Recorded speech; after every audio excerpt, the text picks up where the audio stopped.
personal character assassination that seems to turn the public off first. And once they're turned off about your personality or the person who is giving the information, once you assassinate the messenger, then people don't even look at the evidence. And that's a shame. It's too bad that humans are so limited in their ability to grasp information. It's really a downfall of all of humanity.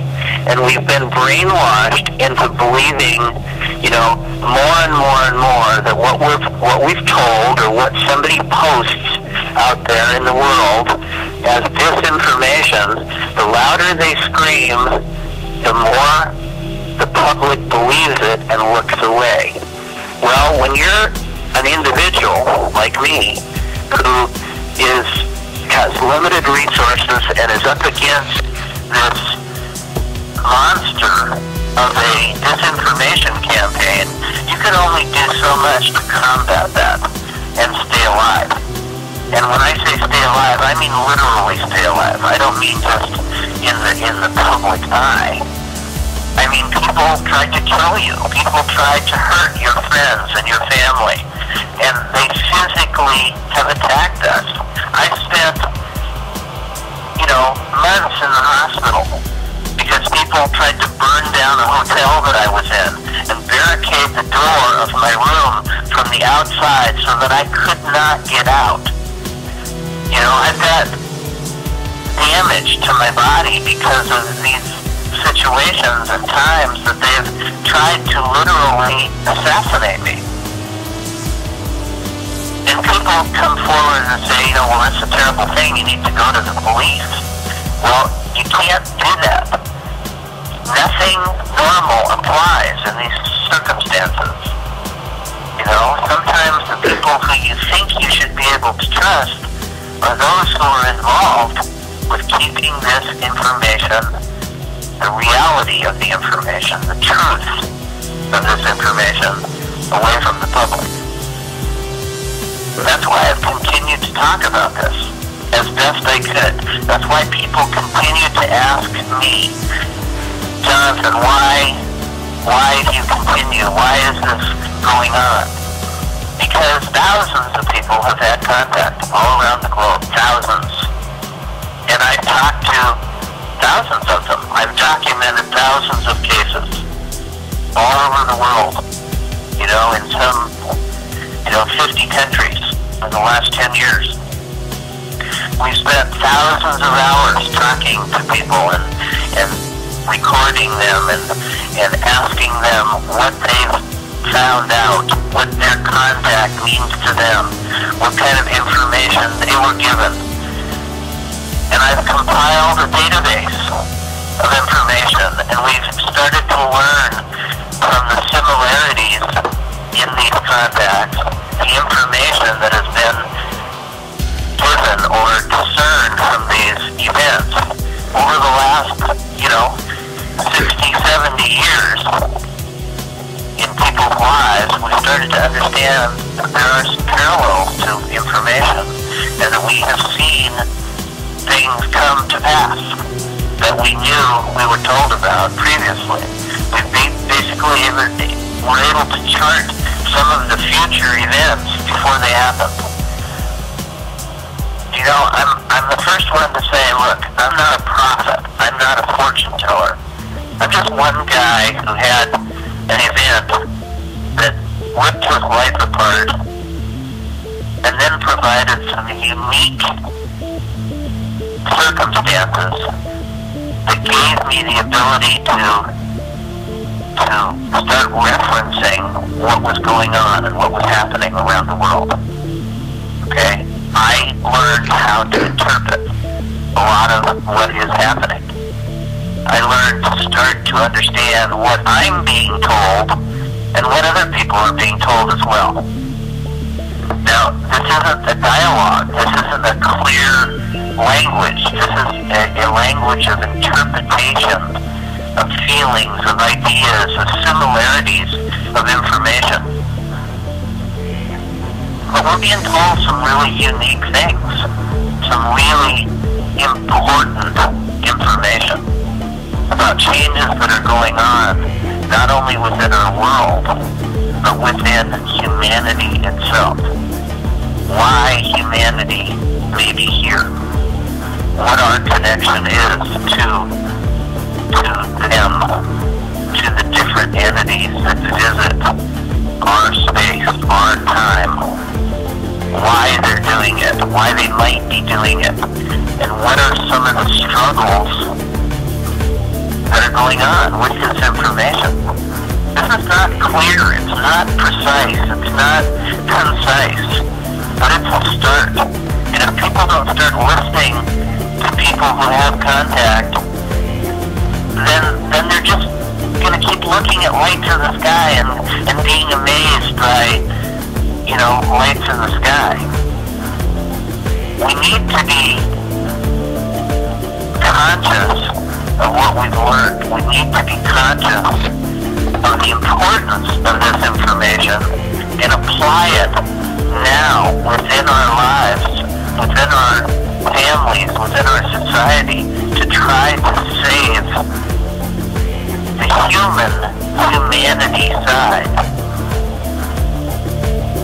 of what's going on before it's too late.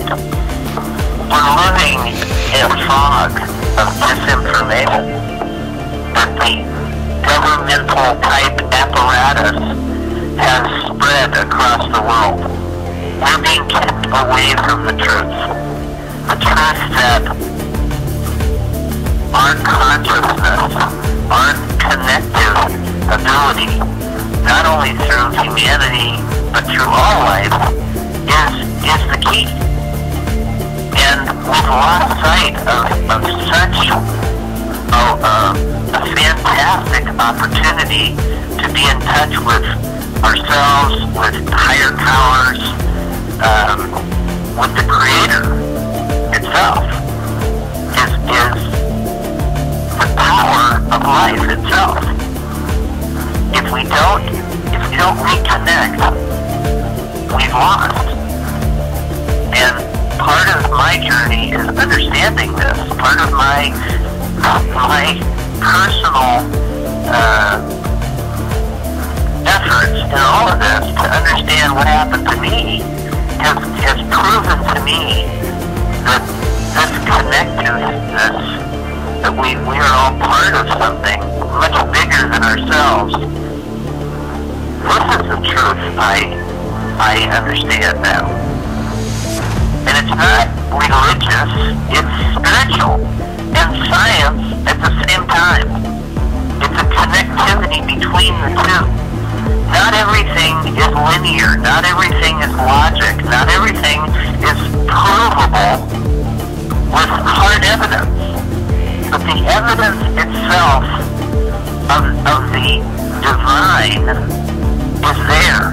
And it's as tangible, as a piece of steel in your hand, if you allow it to be. It's as magical as life itself. And that's what we're missing. That's what a lot of us are being kept from. The light beings, the embracement, I wanted to ask you about, you had mentioned that it feels like it becomes a part of your whole essence. It becomes a part of your being. They become a part of you, you become a part of them, and it's like a connection. Exactly. It's like they're inside of you before you can even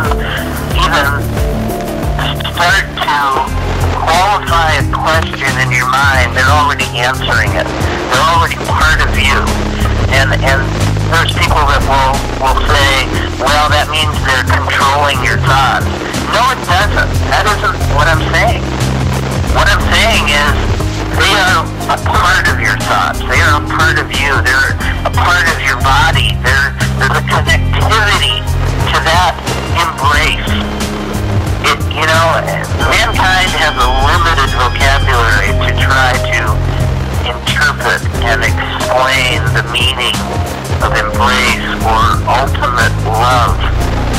It's like the love from God reaching inside your soul, saying, we're with you. Like I'm with you. Like a oneness? A oneness, a completeness. Again, I think words are only limiting in this ability to explain it. We are truly infants in this time and in this place, I believe. I believe we are the new. We are the children of the old. Some people want to say we are the star children of these superior beings. Some people want to say we are the hybrids of them. I'm trying not to say yes to any one of those things, but say yes to all of them. Because I feel like a lot of that information is probably very accurate, but it's still incomplete. It's not any one only of those. It may be all of them. Are we part of them? Absolutely. Are we part of something bigger than us? Absolutely. Do our lives matter to them? Absolutely. Do they believe in a creator? Yes, absolutely. Do they believe in the divinity and the uniqueness of life, the sanctuary of life? Absolutely. They do. They care about all life, no matter where it is, how big, how small. Are there positives and negatives in their world? Yes, there are. Just like there's positives and negatives in the entire universe. For every good, there's a bad. For every positive, there's a negative. Are there wars of information of other races? Yes. There's wars going on for our very souls. But not in the sense of the devil, and hell. It's the fact that our lives are a temple of uniqueness, of energy, of fulfillment. And I think there are many different races who want to survive events that are coming. And the only way to survive it is to gather territory, is to occupy territory. And part of that territory may be us. Yes, okay. Maybe us as individuals, as our souls are collective. To save, to have some kind of control over us is a territory gathered. I don't want to get into anything that's religiously based, because I think religion and religious dogma can be disrespectful and can present disinformation. I think spirituality is the way to look at this. Your spirit, your energy, your life force inside of you is what is so important. And I've come to realize that is what they care for. That is what they're interested in. That is what they are a part of, and we are a part of them as well. Our lives are important to them, to the ones that I have spoken with, communicated with, exchanged with. Our essence is extremely important to them, possibly because it's part of them. We need to grow beyond the idea of thinking so shallow that we are the most intelligent creatures in the universe. We are only a part of the total picture of intelligence, this soup of life.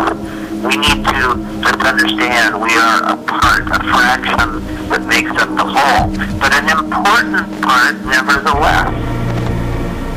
We can accept that if we just let go of the ego